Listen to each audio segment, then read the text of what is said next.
This is the Redkey MGC500 robot lawnmower, and right off the bat, the thing looks super modern and compact. It sits in this sort of ash-gray shell that feels sturdy but not super heavy to lift and move around. You're actually looking at something about the size of an average carry-on suitcase, and it weighs roughly 42 pounds, which is manageable for most people. One thing I noticed immediately is how the design just feels practical.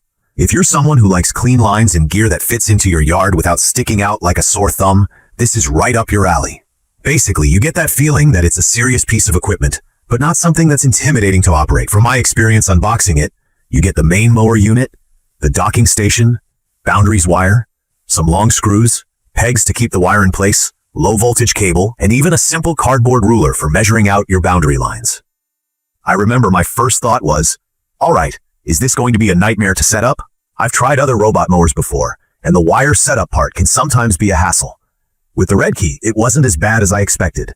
The instruction manual is clear enough for someone who's never set up a robotic lawnmower before, and you even get error codes if something goes wrong, which is a plus if you're new to this tech. So the look and feel, it's both practical and a bit sleek. The Redkey MGC500 is clearly built from sturdy plastic, but not the flimsy kind. The controls are all tucked away, which helps keep it safe from the weather, and overall it gives you confidence this thing will handle garden life, pets, and kids pretty well. I like that it's waterproof to an IPX6 rating, so I didn't need to panic when it started sprinkling during my first run. If you're the kind of person who wants something durable and easy to hose down after a mow, this is a pretty safe bet. Let me talk a little about my actual experience using it. Getting everything set up took me a couple hours. That's pretty standard for robotic mowers because of the boundary wire. That's simply a thin wire you lay down around the part of your lawn the mower should cover, kind of like giving it invisible fences, so it knows where to stop. I will admit, as someone who's not always patient with these kinds of home projects, I wanted to skip ahead. But honestly, it's worth doing right the first time because once the wire is down, you rarely have to think about it again. I used the app Redkey provides, which made it a lot easier. The app connects right to the mower and lets you check on its progress, set mowing times, and tweak the mowing height, which you can do from your phone without bending down and fiddling with knobs. What's cool is you have complete control without being stuck outside watching it. The mower goes back to its charging dock automatically when it needs juice. Battery runs for about 70 minutes, which was enough for my smaller front yard. As soon as it drops below 15% battery, it'll head back to the dock and recharge, and then get back to work once charged up to about 90%. That made it super hands-off compared to traditional mowers. The two-wheel drive and grippy wheels handled my lawn slopes really well. I've got a couple of hilly spots that would make normal mowers slip or stall. The Redkey didn't have a problem actually. It can tackle inclines up to about 45%, which covers most residential yards, unless you live on the side of a mountain. The seat-off positioning sounds fancy, but all it means is you get less patchy grass and fewer missed spots. The path it cuts is systematic. It goes row by row, and you can switch it between parallel and perpendicular patterns, so you don't get those weird strips or weirdly missed edges that make your yard look half done. Another thing I really value is the safety features built in.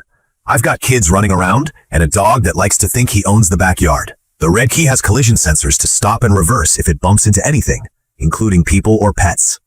I even deliberately stepped into its way to check, and it backed up without ever making me worry, so that's a plus. There's also a pin lock if you want to keep it from being messed with, GPS tracking in case it goes missing, and an alarm just in case someone tries to walk off with it. What I really like and think stands out most is how much less work I have to do each week.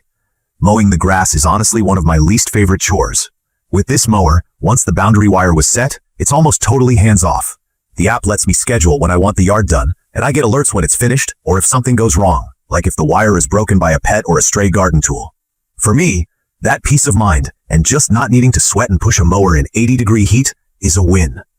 Also, the noise level is noticeably quieter than a gas mower. It hums softly, so I never feel like I'm bothering my neighbors, even if I let it run early in the morning. From my experience, another key feature worth mentioning is the way the system handles unexpected problems. If the boundary wire is ever damaged, the Redkey can actually detect where the break happened and help you repair it right from the app. That's less time crawling around trying to find a tiny break under bushes or along the fence. But, as with any tech, there are a few things I think could be better.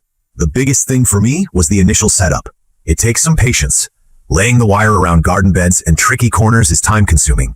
And if you have a bunch of flower beds or odd-shaped yard edges, you'll spend a bit longer. Once it's down, you don't need to mess with it unless you plan to re-landscape. But that first day is a project. The wire pegs do their job but can be a little flimsy if your ground is really hard or rocky.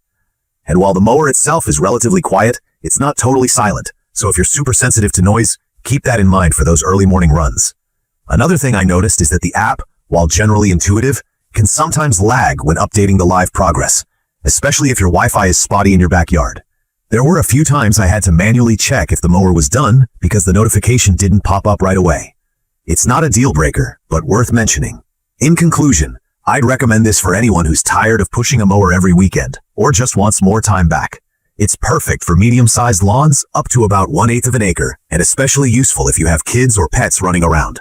The Redkey MGC500 takes a little time to get going, but once it's up and running, it's easy to forget you even own a lawnmower.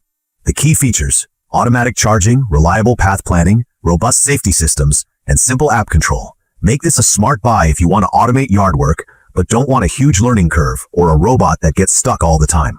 From my experience, the build quality is solid, mowing accuracy is impressive, and the routine maintenance is as easy as rinsing it down every now and then. Check the comments of this video for a link to see the current pricing of the Redkey MGC500 robot lawnmower. Thank you for watching.